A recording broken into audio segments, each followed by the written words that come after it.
Okay. I take it this shows that there are 112 participants already in. Yeah, numbers are going up, and the presenters are already here. Presume there are, it shows 4 presenters. Okay, fine. So, good afternoon, everyone. Welcome to this afternoon's session on Cauda equina syndrome, which I'm sure everyone will agree is a continuing vexing problem. So there's a number of interesting talks which address some of the areas which cause us the most grief during on-calls. My name is Aru Prey. I'm a consultant neurosurgeon in Royal Preston Hospital. With me, I have Michelle Angus. Michelle, do you want to introduce yourself? Hi, yeah, I'm a consultant physio at Salford Royal. Okay, there you go. Unfortunately, my camera is not working. So even though I took the pains to wear a suit after nearly 2 years, you can't see me, which is good given my current hairstyle. So anyway, without further ado, I think we will move on to the first topic, which is urodynamic post-residual urine volume in Cauda equina syndrome assessment, a meta-analysis study. Mr. Boktor. Okay, we are going to start your presentation. Okay. Good afternoon, BritSpine. My name is Julia Tabra. I'm a spinal advanced physiotherapy practitioner and I work for Berkshire Healthcare NHS Foundation Trust. My team and I carried out a systematic review with meta-analysis on the diagnostic accuracy of... I beg your pardon. Okay. Let's try again. Sorry, my mistake.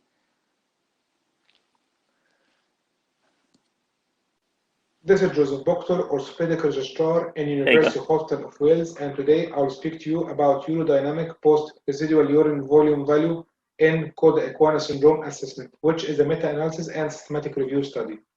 Authors declare no conflict of interest. Cauda equina syndrome is a rare but a serious condition that, if missed at initial presentation, can lead to serious morbidity and disability. Early diagnosis is crucial for a favorable outcome.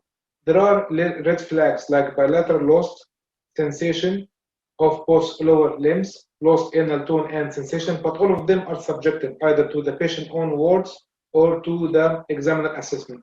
There is also urodynamic study, which is known as post-residual urine volume or PVR, which is commonly used now as a screening tool. However, it's not clear yet what is the cutoff volume of PVR that at which we would worry that there is a high possibility of Cauda equina syndrome.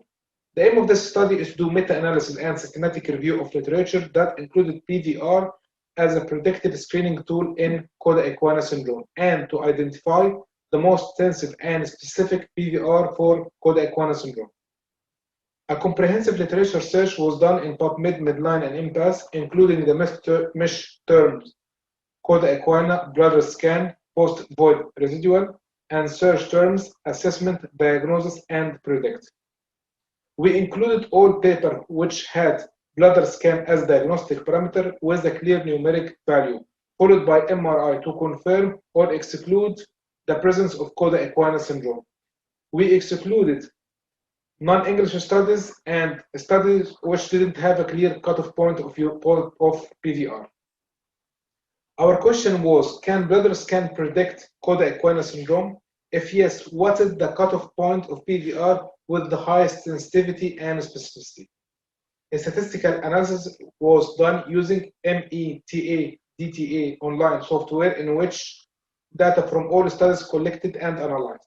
The risk of bias was done according to quality in prognosis studies or QUIP tool and divided into low, moderate, or high. Looking at the Prisma chart, initially we identified 1,955 studies. After removing of duplicate, we had only 806 studies. After reading the abstracts, we only found 124 articles that would be eligible for full text assessment. After full text assessment, we only found 7 studies that suitable for meta-analysis. And these are the studies with the oldest at 2009 and newest at 2020. and this is risk of bias using QUIP tool dividing into low, moderate, or high. The total number of cases in these studies was 938 patients. The number of cases suitable for meta-analysis was 714. Cauda equina syndrome was confirmed in 107 and excluded in 607. Bladder scan diagnosed 86 out of the 107 and excluded 426 out of the 607. We divided the cutoff point for PVR into two clear categories. Is it more than 100 or more than 200? More than 100 had a sensitivity of 64% and a specificity of 59%. However, PVR more than 200 had much higher sensitivity, reaching 83%, and specificity of 93.5%. In conclusion, PVR is an essential tool in Cauda equina syndrome assessment. We recommend PVR more than 200 ml at the screening cutoff point. If associated with other clinical red flags, urgent MRI would be necessary. The limitation that we had only 7 studies, 2 of them were prospective, there was no randomized controlled trials, and inadequate patient demographics. We recommend a prospective multi-center study with detailed patients demographic comparing PVR of more than 100 versus more than 200 to be confirmed or excluded by MRI scan. These are the references we had in this study. Thank you. Thank you very much, Joseph. We'll come to questions at the end for everyone. So we're going to move on to our next paper, who is Julia Woodfield, and she's going to talk to us about understanding Cauda equina syndrome, a UK multi-centre prospective observational cohort study. Thank you very much for the opportunity to speak today. My name is Julia Woodfield and I'm a neurosurgery registrar in Edinburgh. I'm going to give a progress update and provide some provisional data from the Understanding Cauda equina syndrome study. This is a study of adults with a new diagnosis of Cauda equina syndrome. We aim to identify participants during their emergency admission at centres across the UK during a 1-year period and then follow them prospectively. It is purely observational with no changes to clinical management and a 1-year follow-up period. We identified 407 participants during their emergency admission. Further participants were identified from the admission but had already been discharged at the time of identification. We also asked each centre to check for patients discharged with a new ICD-10 code of Cauda equina syndrome. In total, we identified 653 participants. Of these, 452 agreed to complete patient-reported outcome measures at admission, discharge, 6 months and 1 year. The response rate for questionnaire completion, shown in the blue boxes, was around 60% at all time points. The most common reason for missing participant consent or questionnaires was difficulty contacting people. For those we could not contact, anonymised clinical data relating to the admission, discharge and any readmissions during the 1-year follow-up period were entered into the database. Participant numbers for this are shown in the pink boxes. Our participants are 53% female with a median age of 43 years and the majority of participants being of working age with a small tail of more elderly people. In terms of the cause of Cauda equina compression, the majority, in blue, had compression due to a prolapsed intervertebral disc. Degenerative changes of the facets or ligamentum flavum or degenerative spondylolisthesis, labelled as posterior degenerative in red, was the second most common cause, with other causes much less common. This left-hand pie chart shows the timing of surgery undertaken. The vast majority underwent an emergency operation with an equal split between this being undertaken in hours, the blue segment, and out of hours, the red segment. The right-hand pie chart gives an idea of the surgical procedure undertaken. Most underwent a microdiscectomy. This was described as unilateral, the blue segment, bilateral, the red segment, or a sequestrectomy only, the green segment. 11% of patients had a decompression that did not involve a discectomy, in keeping with the proportion whose compression was not caused by a disc prolapse. Looking only at those who returned admission and 1-year follow-up questionnaires, 25% reported normal bladder function on admission, whereas 50% reported normal bladder function at 1 year. With bowel and sexual function, there was much smaller change, with 42% reporting normal bowel function on admission and 57% reporting normal bowel function at 1 year, and similar figures for sexual function. Saddle sensory function was more similar to bladder function, with 24% reporting normal saddle sensory function on admission and 59% at 1 year. This table represents the overall proportions of all respondents at each time point. We need to link the admission and follow-up data to work out the chances of recovery of visceral function dependent on the function at admission. We also asked participants to rate their back and leg pain on a visual analog scale from 0 to 10. Back pain is shown in blue and leg pain in red at the 4 time points. Participants had a median pain score of 9 for both back and leg pain on admission. The back pain median score dropped to 3 by 6 months, but potentially started to rise again by 1 year. The leg pain median score dropped more, to a median of 2 and stayed at 2, with many more people reporting no leg pain compared to back pain. As you can see from the whiskers on these box plots below, the whole range of pain scores were reported. This is just a taster and an update with some provisional results from the study. However, there is much more analysis still to be done. The study database will close this month. After further data cleaning and checking, we will initially report how patients present, how they're investigated and managed, and what the outcomes following management for Cauda equina syndrome are in the UK. We plan to stratify outcomes by demographics, pathology, presentation, and management. We should have complete case ascertainment in Scotland and Northern Ireland, but need to analyse case ascertainment elsewhere.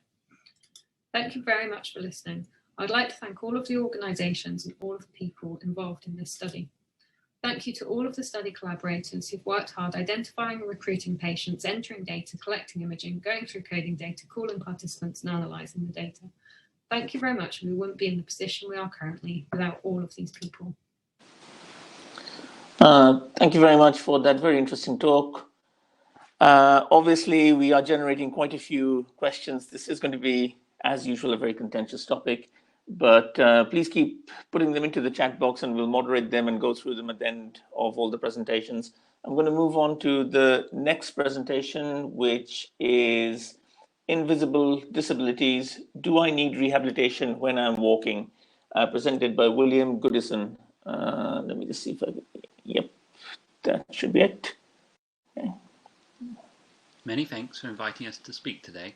I'm presenting this talk on behalf of the team at the London Spinal Cord Injury Centre at the Royal National Orthopaedic Hospital. The aim of this presentation is to share with you our experience of a novel inpatient rehabilitation pathway to manage ambulant patients diagnosed with Cauda equina syndrome. As you know, Cauda equina syndrome is a rare disorder with a characteristic pattern of neurological symptoms resulting from compression of the lumbosacral nerve roots. Despite its rarity, Cauda equina syndrome has become associated with significant medico-legal costs, with high payouts due to long-term impairments in a young patient population. An impairment is any loss or abnormality of psychological, physiological, or anatomical structure or function. Cauda equina syndrome has been known to result in neurogenic bladder and bowel dysfunction, sexual dysfunction, paresthesia, numbness and neuropathic pain, foot drop and gait impairments, and psychological impairments including depression and adjustment disorders. Long-term follow-up studies of Cauda equina syndrome have shown bladder and bowel dysfunction and sexual dysfunction as major issues for patients years after injury.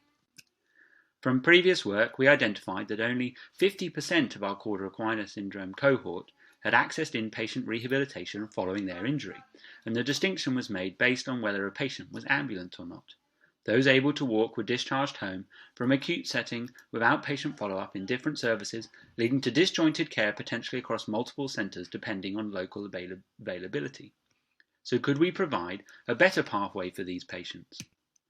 Since 2017, we've had a focused, goal-orientated, 3-week multidisciplinary integrated care pathway for ambulant Cauda equina syndrome patients that is tailored to the individual need.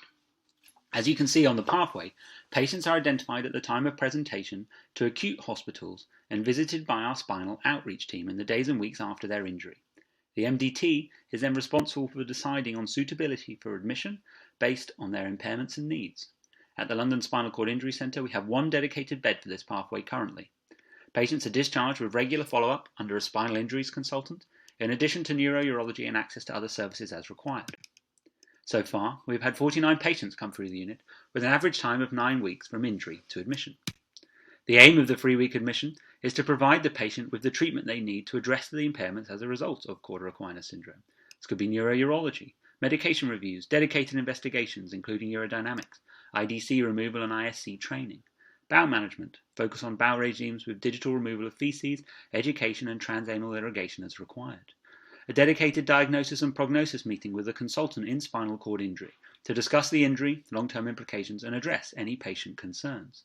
Ultimately, the beneficial effects of peer support and education are key principles to this pathway.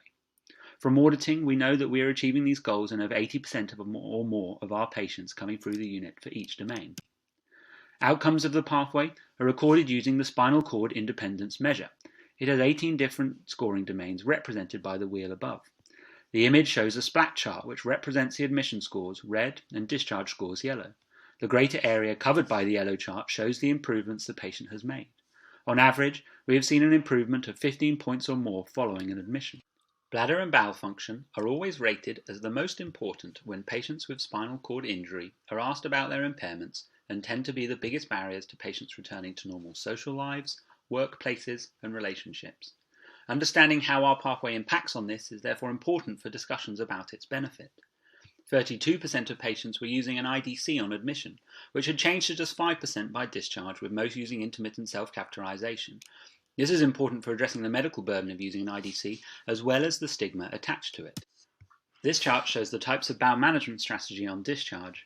A better statistic identified from SCIM is the number of bowel accidents, given the impact this will have on a patient post-injury. We've seen a massive reduction in the number of these accidents in just a few short weeks due to bowel regime training, education including appropriate management of bowels, and medication reviews. Cauda equina is a rare disorder that will often affect fit and healthy individuals, leaving them with significant lifelong impairments. Many of these impairments are invisible and often highly stigmatized. Intensive rehabilitation close to the time of injury provides patients with a framework to cope and manage these impairments and puts them on the road to recovery faster than previous models. We feel this model is something that should be considered for the rest of the United Kingdom. Currently, the London Spinal Cord Injury Centre is part of the working group for the transformation of care for Cauda equina syndrome, working collaboratively with the British Association of Spinal Surgeons and NHS England Clinical Reference Group for Spinal Services to improve service provision for this group and access to specialist rehabilitation centres, ultimately to improve post-operative outcomes. Many thanks for taking the time to listen to this presentation. Thanks very much, William, and hopefully that sets up for Patrick's plenary session tomorrow morning that's covering just that, so gives us a thirst towards that. The next presentation is around the impact of the 2019 GIRFT report on out-of-hours MR scanning for Cauda equina syndrome in England, and the presenter is Rajan Jandu. Hello, my name is Rajan Jandu. I'm an orthopaedic trainee in the northwest of London, currently working at Wexham Park Hospital. I have no disclosures, and I'm presenting our work, What Impact Has the 2019 GIRFT report had on out-of-hours MRI access for Cauda equina syndrome in England? As I'm sure you're aware, in December 2018, BAS and the SBNS released joint guidelines on the management of suspected Cauda equina syndrome and agreed that emergency MRI scan at the request of the examining clinician must be available at the referring hospital 24/7. The recommendation of the report was that trusts should review their local policies with regards to out-of-hours scanning and to ensure that they were in alignment with the national guidance. It also appreciated that work towards a 24-hour local scanning service would be a more longer-term exercise. The background to the report and the recommendations are largely based on the ENTICE study published by Daniel Fountain et al. In 2019, where they sampled over 4,000 referrals to UK spinal units with suspected Cauda equina syndrome. Most of these referrals were from DDHs and were made out of hours, and that those out of hours referrals were less likely to have had an MRI scan before referral. The aim of our study was to determine whether these recommendations outlined in the report have impacted the provision of out of hours scanning. We used the NHS Service Directory to identify 166 hospitals with A&E departments and use a pragmatic approach to determining their access to emergency MRI by speaking to the people who are actually requesting the scans. To do so, we called the on-call orthopaedic doctor at each hospital and conducted a short over-the-phone questionnaire. 29 of the 166 hospitals were identified as emergency spinal centres, receiving referrals for query Cauda equina syndrome and further imaging, leaving 137 hospitals. We found that only 36% of the people we spoke to had an awareness of the SBNS and BAS guidelines on 24/7 MRI access. 19 of the 137 hospitals offered local treatment for Cauda equina syndrome, and a mere 8% of hospitals we spoke to had 24/7 access to MRI, meaning that 92% of the hospitals were not in line with national guidance. 20% had protected slots, and only 64 of the 137 hospitals had some access to MRI at the weekends.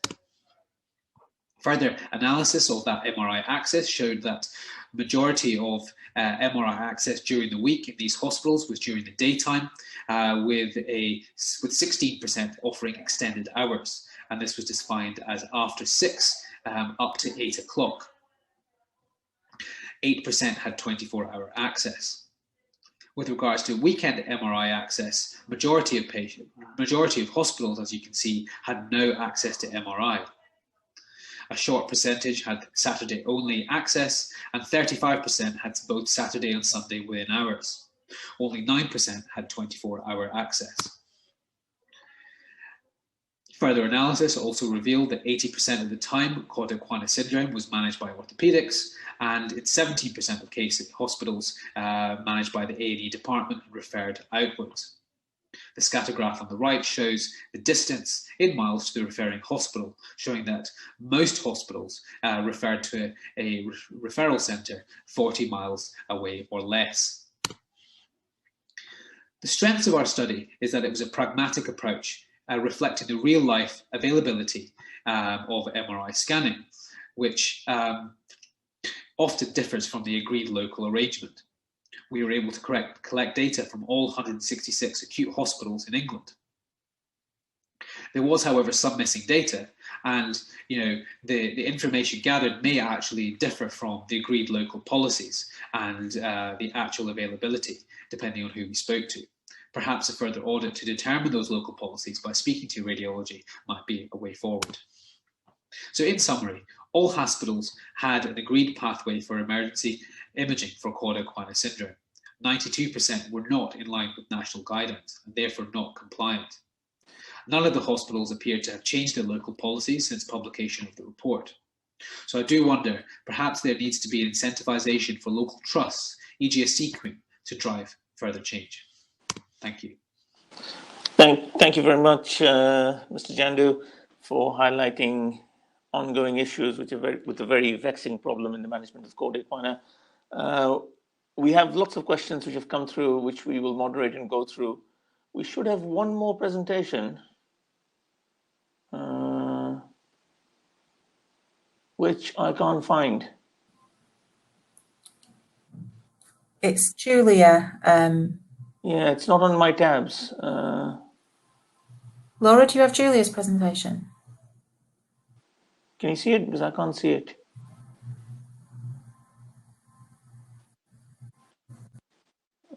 Okay, fine. I can see it here. So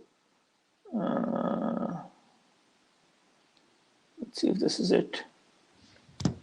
Nope. Hello, my name is Rajan Jandu. I'm an orthopaedic trainee in the northwest of London, currently working at Wexham Park Hospital. I have no disclosures, and I'm presenting our work. What impact has the 2019 GIRF report had My on name's Julia out-of-hours Tabra. MRI I'm a access for spinal Cauda advanced equina syndrome? physiotherapy practitioner, and I work for Berkshire Healthcare As I'm sure you're NHS aware, Foundation in December Trust. 2018, My BAS team and and I carried out a SBNS released systematic joint review guidelines with on the management of meta-analysis suspected Cauda on the equina syndrome, diagnostic and accuracy agreed of that digital emergency rectal MRI examination scan at the in request of the detecting Cauda equina compression in people presenting with acute I Cauda can't seem to equina syndrome. find it. To introduce the team, Dr. Nikki Any Wilson ideas? is a consultant physiotherapist at King's College Hospital, Professor Dankmar Bonning is a professor of statistics at the University of Southampton, and Dr. Dean Phillips is a principal teaching fellow and senior research advisor at the NIH practitioner, and I work for Berkshire Healthcare. So we know that predicting Cauda equina compression. My team and I carried out a systematic review with meta-analysis on the diagnostic accuracy of digital rectal examination. DRE is used to try and help identify these patients, but there is some research suggesting that the diagnostic accuracy is poor. To introduce Laura, the can you help? used to assess anal tone, anal squeeze, anal sensation, and anal reflexes, and we did look at all of those 4 components of the test in our review. So we carried out a systematic review of studies published in English, investigating which is the one that should be on. It's the Julia one. The one that's talking should be on, but the pictures are wrong. So it's Julia Tabana. Radiologist. I think I might we looked at Synol, Medline, 339. I just played it. And Scopus from their inception to the 6th of July. It's playing. I can hear it, but I can't see it. Independently performed screening, data extraction, risk of bias. And in terms of data synthesis, we had 5 studies which provided data on anal tone, which could be meta-analysed. But the data on anal squeeze, sensation and reflexes was much more limited and heterogeneous. So for that, we provided a descriptive analysis. No, it's not this. You can see the Prisma flow chart there. We found 460 articles from the database search. 6 studies were included in the final analysis. And reasons for exclusion included an alternative index test or an alternative reference standard. Michelle, can you pull it from the storage? Some of them had Cauda equina with other conditions as well. Laura will do the technical side. What the meta-analysis showed. I cannot see. Hi, sorry, I can't see where this video is playing to stop it. Across all 5 studies, secondary and tertiary care studies, with a pooled sensitivity of only 0.37. And that's obviously very concerning because it means that the test can you stop the videos playing and let Laura play it? Which is I'm not playing what anything. We need it to do. That high chance of false negatives means there's a high risk of false reassurance, which could lead to a high risk of litigation. In better news, the specificity of anal tone is higher, with a pooled specificity of 0.81, suggests the test is better at ruling out the condition.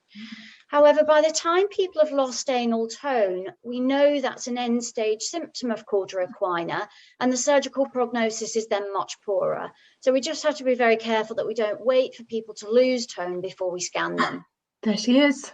Yeah, there's the one. And in terms beginning.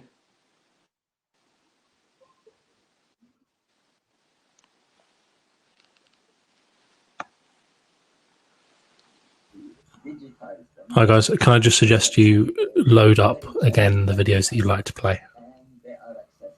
Well, we have been trying to do that. That's what we've been trying to do.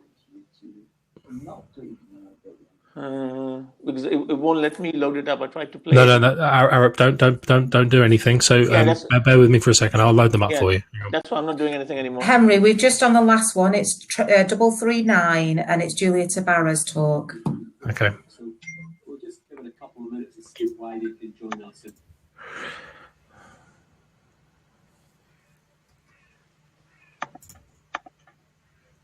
Okay, which numbers do you need? Number 339. 9. Is it just that one? Yes, please. Thanks, Henry. Henry. On through the rest.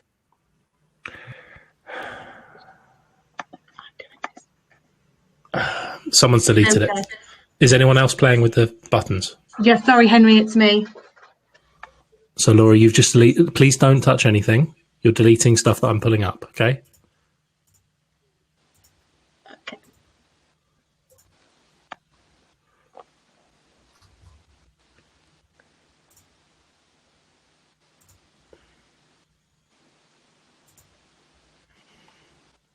Okay, I'd like to apologise to the attendees. This is the video that's been playing. Good afternoon, BritSpine. My name is Julia Tabra. I'm a spinal advanced physiotherapy practitioner, and I work for Berkshire Healthcare NHS Foundation Trust. My team and I carried out a systematic review with meta-analysis on the diagnostic accuracy of digital rectal examination in Henry, it's gone again. Cauda equina compression in people presenting with acute Cauda equina syndrome. To introduce the team, Dr. Nikki Wilson is a consultant physiotherapist at King's College Hospital. Professor Dankmar Bonning is a professor of statistics at the University of Southampton. And Dr. Dean Phillips is a principal teaching fellow and senior research advisor at the NIHR. So we know that predicting cauda equina compression with clinical exam is difficult because there's no combination of signs or symptoms that reliably predict the condition. DRE is used to try and help identify these patients, but there is some research suggesting that the diagnostic accuracy is poor. DRE can be used to assess anal tone, anal squeeze, anal sensation, and anal reflexes, and we did look at all of those 4 components of the test in our review. So we carried out a systematic review of studies published in English, investigating the diagnostic accuracy of DRE for diagnosing CEC, compared with lumbar MRI scan interpreted by a radiologist. We looked at Synol, Medline, RMED, Embase, MCare, and Scopus from their inception to the 6th of July last year. Myself and Nikki Wilson independently performed screening, data extraction, risk of bias. And in terms of data synthesis, we had 5 studies which provided data on anal tone, which could be meta-analysed. But the data on anal squeeze, sensation, and reflexes was much more limited and heterogeneous. So for that, we provided a descriptive analysis. You can see the Prisma flowchart there. We found 460 articles from the database search. 6 studies were included in the final analysis. And reasons for exclusion included an alternative index test or an alternative reference standard, or perhaps a mixed population. Some of them had cauda equina with other conditions as well. So in terms of anal tone, what the meta-analysis showed is that it has very low sensitivity. And this was true across all 5 studies, secondary and tertiary care studies, with a pooled sensitivity of only 0.37. And that's obviously very concerning because it means that the test is very likely to miss cases of cauda equina, which is the opposite of what we need it to do. That high chance of false negatives means there's a high risk of false reassurance, which could lead to a high risk of litigation. In better news, the specificity of anal tone is higher, with a pooled specificity of 0.81, suggests the test is better at ruling out the condition. However, by the time people have lost anal tone, we know that's an end-stage symptom of cauda equina, and the surgical prognosis is then much poorer. So we just have to be very careful that we don't wait for people to lose tone before we scan them. And in terms of the descriptive analysis, I'm just going to talk about that middle column first, anal squeeze. Some of you may remember there was a really good study by Sherlock et al. 2015, which showed some promising results on the reliability of squeeze test on a model anus. Unfortunately, that doesn't seem to convert to human bottoms. A very high quality prospective study by Venkatasan et al. Showed that the sensitivity of anal squeeze was only 0.29. And that obviously just takes us back to the same concerns with anal tone. As you can see across the slide, anal sensation, squeeze, and reflexes all were found to have low diagnostic accuracy, but the research was very limited. Only 2 retrospective studies on anal sensation, 1 on anal squeeze and 1 on anal reflexes. So obviously more research is needed to come up with any meaningful conclusions. And in terms of recommendations for practice, DRE of anal tone has low diagnostic accuracy and is not recommended in any clinical setting, primary, secondary, or tertiary care. More research is needed on anal squeeze, sensation, and reflexes, and if these tests are done, they should be interpreted with caution. We know that thorough questioning and clear documentation are key, and we should always remember to adopt a low threshold for emergency referral or imaging as per the BAS guidelines. Thank you for listening. Thank you very much, Julia. My apologies for the problems we had loading your presentation. As predicted, there's been a lot of questions for cauda equina. They are in the chat function, but I think we can't go through all of them, so I'm going to just go through some of the more pertinent ones. I think the one that generated the most amount of questions to start off with was the first paper about the urodynamic most residual urine volume. One of the common themes is that the 200 mils cutoff, does it mean that anything below that is not Cauda equina? These questions are for Mr. Boktor.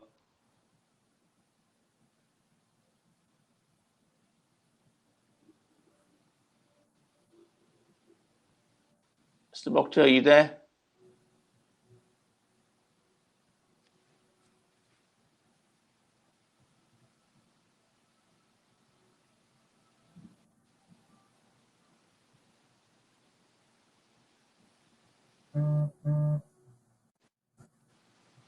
No?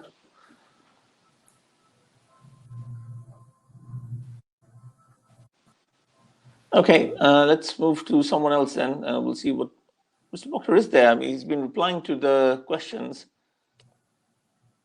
Okay, moving on to a presentation by Julie Woodfield. A question was asked about, what was the question? Yeah. So of 25% of patients who were operated for CES had normal bladder function. Is that accurate in your study?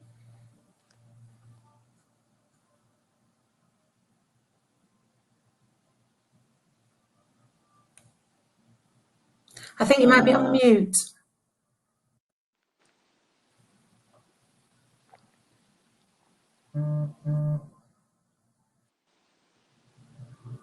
Oh, none of the speakers have been invited to join.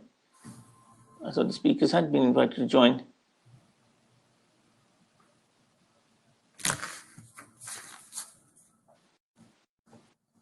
Laura, can you pull the speakers through to the panel for us, please?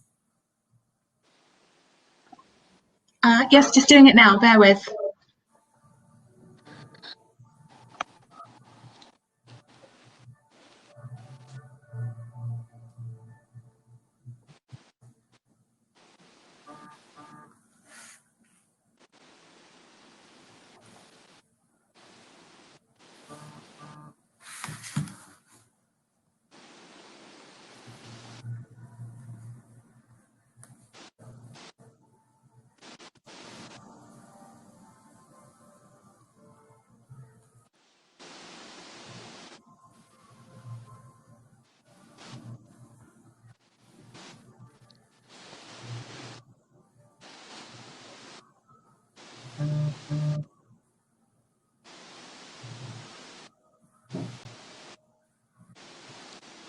Julie, can you speak?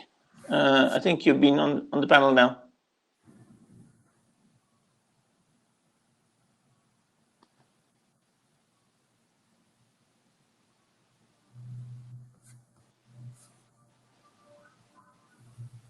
Okay.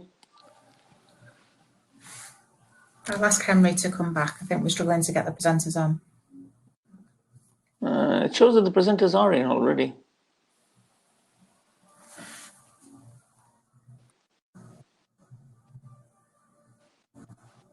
Mr. Boktor, are you okay to talk?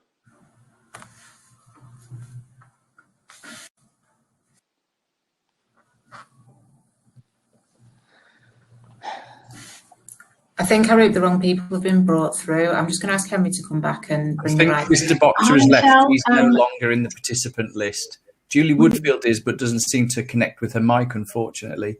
And Julia is online now. I think she can speak. Okay. All others aren't on in the room. Julia, are you? Can you hear us? Can you talk?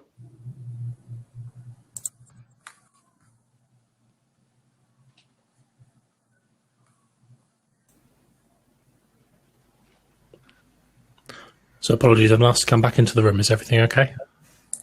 No, we're having a bit of problem getting the participants to, getting the presenters to reply to questions. Certainly. A lot of delegates may have issues in terms of accessing microphones and videos, so my apologies, but not everyone who's in the room may be able to talk. There are a lot of potential issues with MacBooks blocking and other bits. I see that Julie is typing, so maybe the best thing to do would be ask her to answer the Q&As in the chat box. Okay. Mr. Boktor, can you access your microphone?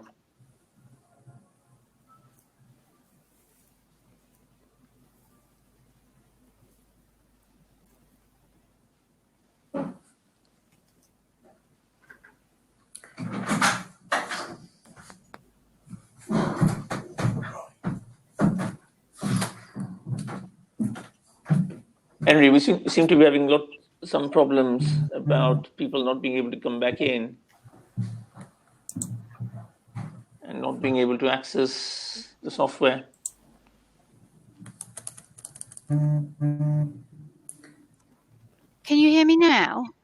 Yes, Julia. Sorry, yes. Wonderful. It'll have to be quick, so fire a question at me right now. Okay. So Mike Grevitt was asking, did the studies all describe assessment of anal tone versus squeeze, such as voluntary anal contraction? So sadly, of the 6 studies included in this review, only one of them looked at squeeze. That was a very high quality prospective study by Venkatasan et al. We actually missed one study by Natalie Zussman, a US study, which was done last year, because our criteria was that MRIs had to be interpreted by a radiologist and hers weren't. She did look at anal squeeze and it had better results, but her cohort were very end stage because the only patients included in that were people who had retention or incontinence or later stage symptoms. So that wouldn't necessarily be transferable to trying to detect the condition early. Okay, and another quick question from Rajat Varma. He finds digital rectal examination to be fairly useless because, as you know, by the time you've lost anal tone, it's too late. Perianal sensation probably has more value. Any comments on that? Yeah, so a few of my spinal surgical colleagues locally would agree with that. The only problem is it doesn't translate to the numbers. So there were 2 studies that looked at perianal sensation. That was a HAD and Gooding. And they both measured it in very different ways, but both of them found that it had very low diagnostic accuracy. However, both of them were low quality, and 2 studies is probably not enough to base any firm conclusions on. So more research is needed about the reliability of anal sensation testing with DRE, but at the based on the limited research that there is, it looks like it's of low diagnostic accuracy. Thank you very much. This question come through for Rajan. I don't know if Rajan's on. Are you there, Rajan?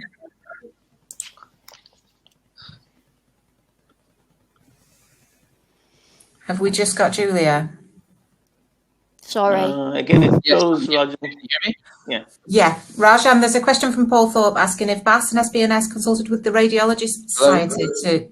Yeah, Rajan, there's a question asking if BAS and SBNS consulted with the Radiology Society to help to get the 24/7 access policy agreed. Sorry, could you repeat the question?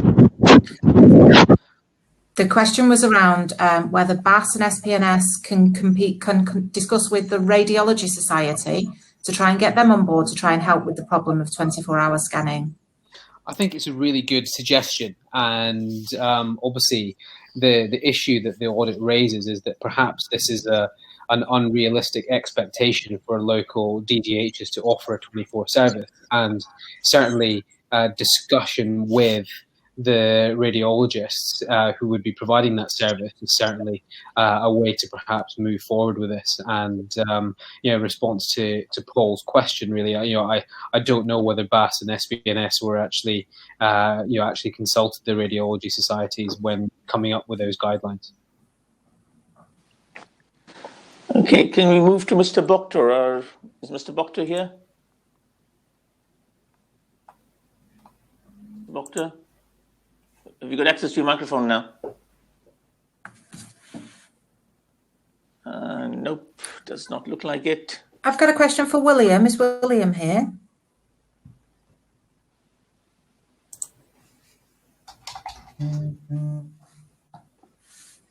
Sorry, William isn't actually in the group today. Okay. I just want to say Ashley Cole's just popped on that he did discuss with Radiology CRG Care Chair regarding access to MRI scanning. So Ashley Cole's answered that question, and yeah, absolutely, it was discussed with radiology for anybody who was wondering. A lot of the questions are for Mr. Boktor, unfortunately. He generated a lot of interest with his talk, but he doesn't seem to be able to respond. So everyone will just have to leave in anticipation. Microphone not accessible. Mr. Boktor, if you can, I've put all the questions through to the chat room. If you can answer a few of them in the chat room, then that would probably get some of your point across. Thank you. Okay. There's a question for. Hello. Hello. Can you hear me now? Yes. Yes. Sorry, is that Mr. Boktor? Yeah. Excellent. This is me. Fine. Sorry. Okay. So the first question. Let's take it from the top because there's lots of questions for you. The 200 mils cutoff. Yeah. Can you expand a bit on that? Is anything below 200 mils do you consider not Cauda equina? Do you think there's a linear relationship with the volume and the specificity and the sensitivity? I think that will cover a lot of the questions that have been asked. Yeah. So just to explain that, what was the aim of this study? That all symptoms and signs of Cauda equina syndrome are subjective to the patient's own words and to the examiner, including even anal tone and anal sensation. This could be variable from one examiner to another. However, bladder scan is the only objective point that when you do a bladder scan, you will have an exact, clear volume that will be present. Okay? Now, we wanted to look which volume we would consider it to be as close as a red flag. So when we're saying 200, it's not an obsolete number. So for example, if the patient have post-void urine volume of 100, he could still have Cauda equina syndrome. Same, like a patient might have normal anal tone and sensation and normal void, but he still have Cauda equina syndrome and has other symptoms. But what we are saying that in this paper, if we have post-void urine volume of more than 200 milliliter, that's high possibility that he might have a Cauda equina syndrome. And if there is other red flags, we should do an MRI scan. So just to distill a lot of other questions into one, yeah. Do you feel that we would ever have evidence to use the bladder scan to rule out doing an MR scan? No, as a separate, no. Okay, that's great. There's a few questions can I ask on probably to Julia. There's a few questions about digital rectal examination, and if we within secondary care, if it's not done, does that pose any medico-legal implications? Yeah, I think that's a really good point. So we know now that the diagnostic accuracy of DRE is low. It's got a very low sensitivity, high chance of missing cases. And that's true across secondary and tertiary care. All of the studies unanimously agreed on that. What I think we need to do instead is thoroughly question our patients, listen to them really carefully, but also believe them. And instead of trying to use fancy tests to confirm or deny what they're telling us, we need to believe them and maintain that low threshold for emergency imaging as per the BAS guidelines. We're then less likely to get to a point of litigation. But if we do end up in a position of litigation, it's not the job of the medico-legal community to tell us how to assess these patients. Our job is to use evidence-based practice and person-centred care. And my job as the main author of this review is to disseminate that to the medico-legal community. So I'm hoping to publish the paper very soon. And once I've done that, I'll be approaching the Law Society and the other medico-legal bodies in the UK to get the memo round to the lawyers. I would say it's really important to include NHS resolutions in that conversation. Yeah, good point. Hard with that. Thank you. I think that's addressed a few of the questions on medical legal matters, both for the residual volume and for the digital examination. A question for spinal rehabilitation. Do you feel that this should be localized more towards the specialist centers, or should it be disseminated more towards the local services? I'm not sure if William's with us, Arup. Oh, William wasn't with us, was he? No. No. Okay, fine.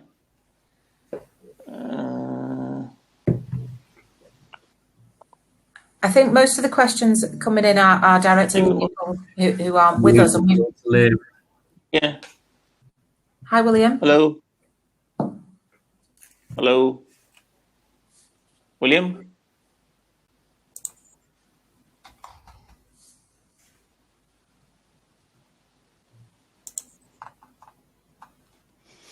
No? Okay. Arup, I think we've gone a couple of minutes over there, and it may be time to tie up this session anyway. I think so. I mean, we have. It has been suggested we can go over, but I think we've covered most of the questions. I mean, if anybody's got anything more pressing that they want to ask the presenters who are here, do you want to just put it into the chat box? Arup, we have a further session on Cauda equina syndrome coming up at 4:45 this afternoon. So hopefully there should be opportunity for people to ask questions in that session too. Fine. In which case, I think we should wrap up and take our break. So thank you very much, everyone, for attending. Once again, apologies for the technical issues, but thank you for all the presenters for interesting topics which have generated a lot of discussion. Okay.